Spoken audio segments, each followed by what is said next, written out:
दोस्तों कांतारा चैप्टर 1 देखने के बाद ना एक ही सवाल मेरे मन में और मुझे ऐसा लगता है कि जैसे काफी सारे लोगों के दिमाग में घूम रहा है कि बस आखिर ये हुआ क्या है। मतलब क्लाइमेक्स में जो धमाका हुआ उसके पीछे क्या लॉजिक है, कौन कौन से देवता थे और इस मूवी का मतलब क्या है। तो टेंशन मत लो, आज के इस वीडियो में हम आपको बताने वाले हैं इन्हीं सब चीजों के बारे में, वो भी डिटेल्स के साथ में। समझेंगे कांतारा चैप्टर 1 की पूरी एंडिंग और उसके जितने भी हिडन सिंबलिज्म है उन सब के बारे में। लेकिन आगे बढ़ने से पहले एक बात बता दूं कि अगर आप कांतारा चैप्टर 1 नहीं देखे हैं तो आप इस वीडियो को यहीं पर बंद कर सकते हैं। एक बार उसे जा करके देखो, फिर उसके बाद ये वीडियो आकर देख लेना। वीडियो में कई सारे स्पॉयलर्स होने वाले हैं, तो आपको अगर स्पॉइलर मिल जाएंगे तो हो सकता है आपको फिर मूवी देखने में वो मजा ना आए। और अगर इसके बाद भी आप बने रहते हैं मेरे साथ तो भाई कमेंट में जाकर गाली मत देना कि स्पॉइलर क्यों दे रहे हो। चलिए अब जरा समझते हैं पूरे बैकग्राउंड को। सबसे पहले देखिए एक चीज क्लियर है, कांतारा चैप्टर 1 एक्चुअल में इक्वल है। मतलब जो हमने कांतारा 2022 में देखी थी उससे पहले की कहानी है इस मूवी में, उसके पहले ही कहानी बताई गई है। लेकिन ट्विस्ट यह है कि जवाब देने के बाद मूवी और भी सारे नए सवाल को खड़े कर रही है। और इस कहानी का सेंटर पॉइंट है देवगुलिका देवा और पंजूरी देवा।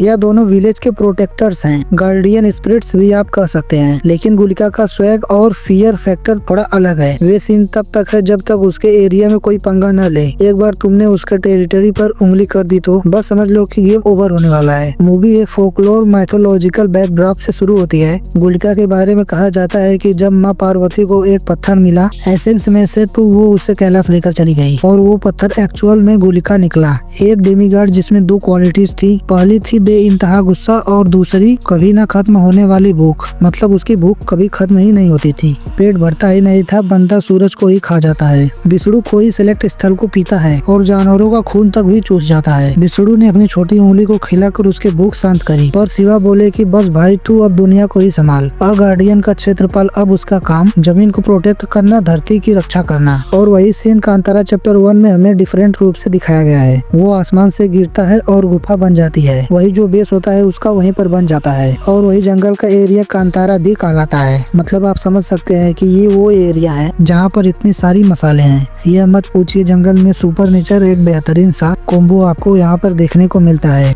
अब कहानी आती है एक वायलेंट किंग पे जिसको खून का नशा है अपने एरिया एक्सपेंड करना। और यहीं पर एंटर होता है मयाकरा, एक मिस्टीरियस मैसेंजर जो राजा के वीकनेस पे खेलता है। उसे स्पाइसेस दिखाता है कि इनडायरेक्टली कांतारा की तरफ खींचता है। जैसे ही राजा कांतारा आके जंगल को जलाने लगता है गुलिका जाग जाता है और जैसे ही गुलिका एक्टिवेट होता है बस राजा की वहीं से वाट लग जाती है। उसका बेटा विजेंद्र यह सब कुछ आंखों से देखता है और बच जाता है। यह सीन बहुत ही ज्यादा इम्पोर्टेंट है क्योंकि यही से कटप्पा ट्राइबल्स और विजेंद्र के कनेक्शन को बिल्ड किया जाता है। अब आप समझिए कि जंगल के एक कुएं से छोटा सा बच्चा मिलता है जिसका नाम रखा जाता है बर्मी। विलेजर्स उसे पालते हैं लेकिन मयाकरा उसको सीक्रेटली गाइड करता है। मतलब क्लियरली मूवी दिखाती है, यह एक बड़ा थीम समझ में आता है। जब भी अधर्म बढ़ता है तब देव एक इंसान को चूज करके उसे अपना मीडियम बनाते हैं अपना काम करने का। और वहीं पर यह बर्मी भी है। समझने वाली बात तो यह है कि मूवी के एक सबसे बड़ा धमाकेदार मोमेंट था जब हमने गुलिका देवा के मल्टीपल कार्म्स को देखे। भाई यह सीन लिटरली रोंगटे खड़ा कर देने वाला था। एक रूप था रुद्र गुलिका, मतलब पनिशमेंट वाले मोड में, जब उसके बाद एक आता है राहु गुलिका। बस वायलेंस सब कुछ डिस्ट्रॉय कर देने वाला होता है। अब यह बात तो क्लियर है कि चैप्टर 2 तो पक्के तौर पर आएगी और मिस्ट्री और बड़े लेवल पर जाएगी। कांतारा चैप्टर 1 एक सिंपल स्टोरी बिल्कुल भी नहीं है, तो आप यह सोचकर मत जाना कि आप बस सिंपल से इंटरेस्टिंग कहानी देखकर आ जाएंगे, कि ऐसा नहीं है। यह बहुत ही ज्यादा इंटरेस्टिंग स्टोरी है और आपको ध्यान देना पड़ेगा तभी आपको समझ में आएगी। यह फोकलोर है, माइथोलॉजिकल भी है, स्पिरिचुअलिटी और ह्यूमन ग्रिड का एक ऐसा कॉकटेल है जिसको समझने के लिए आपको थोड़ा सा अटेंशन और बहुत सारा दिमाग लगाना पड़ेगा। इसमें हर चीज संभालिक है। गुलिका का हंगर ह्यूमन डिजायर को रिप्रेजेंट करता है। चामुंडी देवी फेमिनिन शक्ति का सिंबलिज्म करती है। ओबमी वो ब्रिज है जो इंसान और देवता के बीच कनेक्शन को बढ़ाता है। एंड यही रीजन है कि इस मूवी को लोग देख नहीं रहे हैं बल्कि लोग एक्सपीरियंस कर रहे हैं और बाहर आकर अपनी कहानी सुना रहे हैं। तो दोस्तों ये थी कांतारा चैप्टर 1 की कहानी। पूरा ब्रेकडाउन असली धमाका चैप्टर 2 में तो पक्का होने वाला है। बस इंतजार करो और हमारे चैनल को लाइक एंड सब्सक्राइब करना ना भूलें। तो मिलते हैं किसी नेक्स्ट वीडियो में, तब तक लव यू।